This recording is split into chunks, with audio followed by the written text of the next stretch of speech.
అఖండ భారతదేశంలో ముస్లిం రాజుల పరిపాలనతో దేశం ఆక్రమణలో ఉన్న రోజుల్లో హరిహరరాయలు బుక్కరాయలు అనే ఇద్దరు అన్నదమ్ములు విద్యారణ్య స్వామి ప్రోత్సాహంతో హిందూ మహాసామ్రాజ్యాన్ని స్థాపించారు.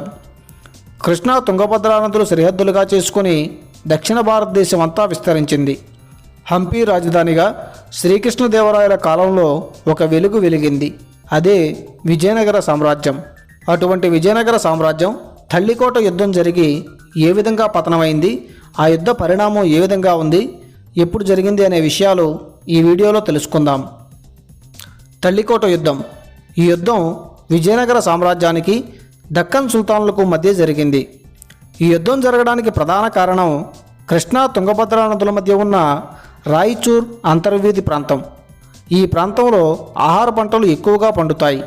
ఈ ప్రాంతం విజయనగర రాజుల ఆధీనంలో ఉంటుంది. 1509 నుంచి 1565 వరకు దీనిని దక్కన్ సుల్తాన్లు దక్కించుకోవాలని దశాబ్దాలుగా విజయనగర రాజులపై యుద్ధాలు చేసిన సుల్తాన్లకు ఓటమే మిగిలింది. బీజాపూర్, అహ్మద్నగర్, గోల్కొండ, బీదర్ ఈ 4 రాజ్యాల సుల్తాన్లను సుల్తాన్ల కూటమి అంటారు. తల్లికోట యుద్ధం జరగకముందు ఈ 4 రాజ్యాల సుల్తాన్లు ఒకరంటే ఒకరికి సరిపడేది కాదు. వీరిలో వీరే యుద్ధాలు చేసుకునేవారు. విజయనగర సామ్రాజ్యంపై యుద్ధానికి వీరిలో ఎవరో ఒకరు ఒక్కొక్కరుగా వెళ్ళేవారు. విజయనగర సామ్రాజ్యంతో ప్రతి దశాబ్దంలో ఘోరమైన యుద్ధం ఒకటి చేసేవారు. 1520లో శ్రీకృష్ణదేవరాయలు బీజాపూర్ సుల్తాను ఇస్మాయిల్ ఆదిల్షాను చిత్తుగా ఓడించి రాయచూర్ను స్వాధీనం చేసుకున్నాడు. అప్పటి నుంచి సుల్తాన్లలో ఒక మార్పు వచ్చి ఒకటిగా ఉండాలనే తలంపు కలిగింది. ఈ యుద్ధం 1565లో జనవరి 23 నుంచి 26 మధ్య జరిగినట్లుగా చరిత్రకారుల అభిప్రాయం. తల్లికోట యుద్ధం జరిగిన కాలంలో విజయనగర సామ్రాజ్యానికి రాజుగా అలియరామరాయలు ఉండేవాడు. ఈ అలియరామరాయలు శ్రీకృష్ణదేవరాయల అల్లుడు. అల్లుడు అంటే కన్నడంలో అలియా అని అర్థం. అందుకే శ్రీకృష్ణదేవరాయల అల్లుడైనందువల్ల ఈయన్ను అలియరామరాయలు అని పిలిచేవారు. ఈ అలియరామరాయలు రాజకీయ నైపుణ్యం గలవాడు. శ్రీకృష్ణదేవరాయల తర్వాత అంతటి గొప్ప రాజుగా పేరు గణించాడు. రామరాయలకు అహ్మద్నగర్ సుల్తాన్కు మధ్య మంచి స్నేహం ఉండేది. సుల్తాన్ల మధ్య యుద్ధం జరిగినప్పుడు సైనిక బలం కోసం రామరాయలు సహాయం కోరేవారు. రామరాయలు వారికి సహాయం చేస్తూ సుల్తాన్ల నుంచి నగదును, కోటలను బహుమతులుగా పొందేవాడు. కొద్ది కాలానికి సుల్తాన్ల మధ్య వివాహ బంధాలు ఏర్పడి బీజాపూర్, బీదర్, అహ్మద్నగర్, గోల్కొండ ఈ సుల్తాన్లు ఒక కూటమిగా ఏర్పడి విజయనగర సామ్రాజ్యంపై దండయాత్ర చేయాలని నిశ్చయించుకున్నారు. అహ్మద్నగర్ సుల్తాన్ నుంచి ఒక రాయబారం రామరాయలకు పంపుతూ మా నుంచి తీసుకున్న కళ్యాణి కోటను తిరిగి మాకు ఇచ్చేయాలని, లేకపోతే యుద్ధానికి సిద్ధం కావాలని రాయబారం పంపుతారు. రామరాయలు అది విని బహుమతిగా పొందిన కోటను తిరిగి ఇవ్వడం కుదరదని యుద్ధానికే సిద్ధం కమ్మని ప్రత్యుత్తరం ఇస్తాడు. 4 రాజ్యాల సుల్తాన్లు ఒక కూటమిగా ఏర్పడి తమ సైన్యాలను 1564 డిసెంబర్ 25న బీజాపూర్ సమీపంలో ఒక మైదానంలో కలుపుతారు. ఈ సైన్యాలు దక్షిణముఖంగా ప్రయాణించి కృష్ణానదికి 25 మైళ్ళ దూరంలో ఉన్న తల్లికోట వద్ద విడిది చేస్తాయి. విజయనగరంలో రామరాయలు కూడా తన సైన్యంతో కలిసి తమ్ముళ్ళు తిరుమల రాయలు, వెంకటాద్రి రాయలు కృష్ణానదికి దక్షిణ భాగాన ఉన్న రాక్షసి, తంగడి అనే 2 గ్రామాల వద్ద సైన్యాన్ని మోహరిస్తారు. 2 రోజుల తర్వాత కూటమి సైన్యం రామరాయలను ఎదుర్కోవడానికి కృష్ణానదికి చేరుకుంటాయి. కృష్ణానదికి ఇరువైపులా యుద్ధానికి సైన్యాలు సిద్ధంగా ఉన్నాయి. కూటమి సైన్యం నదిని దాటే అవకాశం ఉన్న అన్ని చోట్ల రామరాయలు తమ సైన్యాన్ని పటిష్టంగా ఏర్పాటు చేశాడు. రోజులు గడుస్తున్నా కూటమి సైన్యం నదిని దాటే అవకాశం లేదు. అటువంటి స్థితిలో కూటమి సైన్యానికి ఒక అద్భుతమైన ఆలోచన కలిగింది. ఎడ్ల బండ్లను తెప్పించి వాటికి 8 కాగడాలు కట్టి రాత్రివేళ నది దిగువకు ఎడ్ల బండ్లను వరుసగా పంపించారు.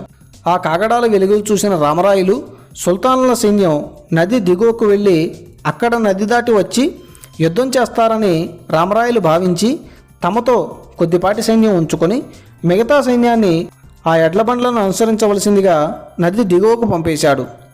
తెల్లవారుతుండగా నది దిగువకు వెళుతుంది ఖాళీ ఎడ్ల బండ్లని రామరాయల సైన్యం గ్రహించి వెంటనే తిరుగుముఖం పట్టారు. అప్పటికే కూటమి సైన్యం నదిని దాటేసింది. రామరాయలు తమ సైన్యాన్ని 3 భాగాలుగా విభజించాడు.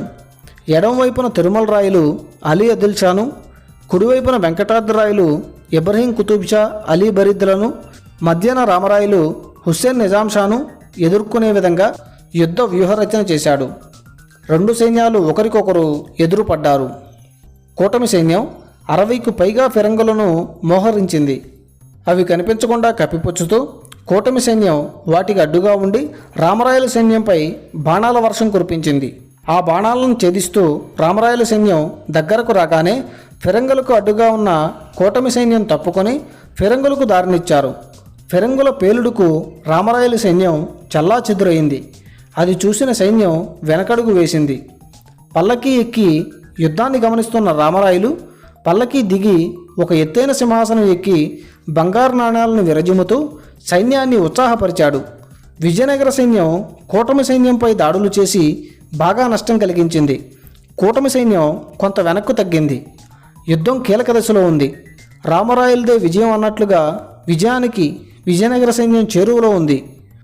కూటమి సైన్యంలోని కొన్ని ఫిరంగులను రామరాయల సైన్యం ధ్వంసం చేసింది. రామరాయల సైన్యంలో ముస్లిం సైనికులు కూడా ఉన్నారు. ఈ విభాగానికి జలానీ సోదరులు నాయకత్వం వహిస్తున్నారు.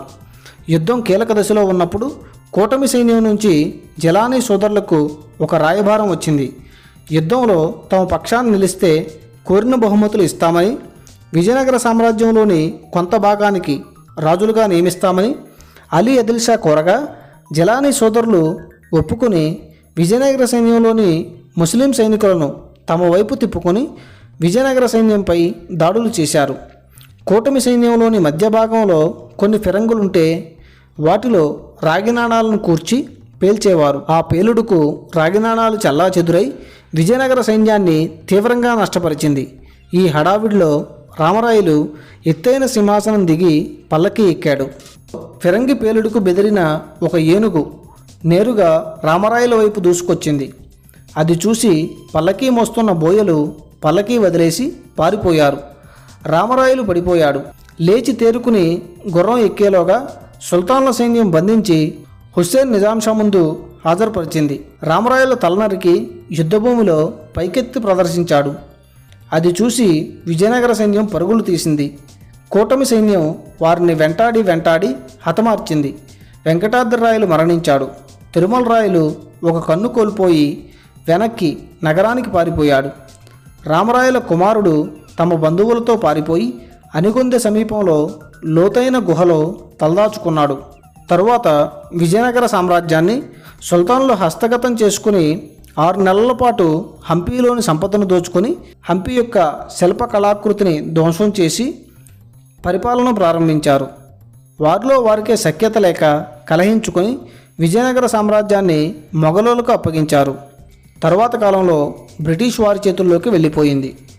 విజయనగర సామ్రాజ్యం పతనం అవడానికి జలానీ సోదరుల వెన్నుపోటు ప్రధాన కారణం. ఈ జలానీ సోదరులు అలీ అదిల్ షా నుంచి పారిపోయి వస్తే వారికి రామరాయలు ఆశ్రయం కల్పించాడు. సైన్యంలో పదవులు ఇచ్చాడు. యుద్ధం కీలక దశలో ఉన్నప్పుడు విజయనగర సామ్రాజ్యానికి అండగా ఉన్న జలానీ సోదరుల వెన్నుపోటు విజయనగర సామ్రాజ్య పతనానికి ప్రధాన కారణం. ఈ వీడియో నచ్చితే లైక్ చేయండి, షేర్ చేయండి, మన ఛానల్లో సబ్స్క్రైబ్ చేసుకోండి.